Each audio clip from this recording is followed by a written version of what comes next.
Selamat pagi anak-anak kelas 6 semuanya. Hari ini kita akan mempelajari tentang menggali teks eksplanasi ilmiah.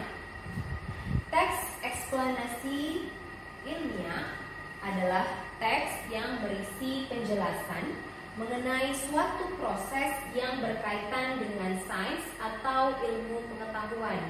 Nah, jadi teks ini biasanya menjelaskan tentang proses terjadinya sesuatu dengan secara detail. Jadi tujuannya supaya apa? Supaya si pembaca ini bisa mendapatkan informasi dari sebuah proses yang dibaca itu dengan jelas, dengan detail.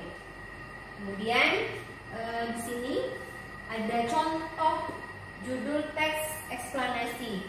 Teks eksplanasi ilmiah ini contohnya tentang beberapa peristiwa-peristiwa atau fenomena, misalnya gempa bumi, tanah longsor, terjadinya pelangi, atau peristiwa atau fenomena lainnya. Jadi yang ada kaitannya dengan peristiwa alam itu kita bisa masukkan ke dalam contoh eksplanasi ilmiah. Kemudian teks eksplanasi ilmiah ini disusun berdasarkan prinsip sebab akibat. Lanjut ke bagian B, menjelaskan ciri teks eksplanasi. Teks eksplanasi ilmiah ini ada 3 bagian.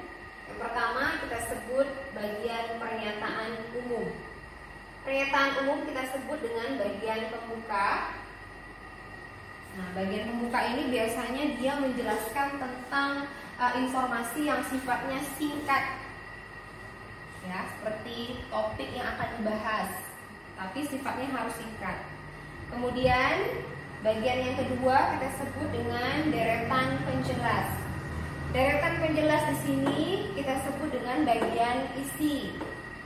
Bagian isi berisi uraian atau penjelasan yang dijelaskan secara rinci.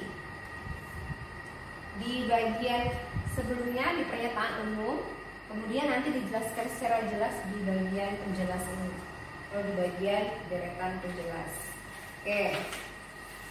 Kemudian yang ketiga kita sebut dengan kesimpulan.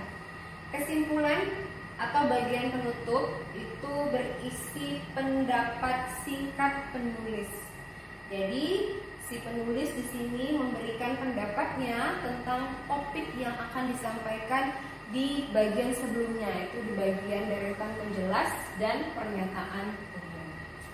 Oke, ini demikianlah penjelasan untuk hari ini. Semoga bisa dimengerti ya.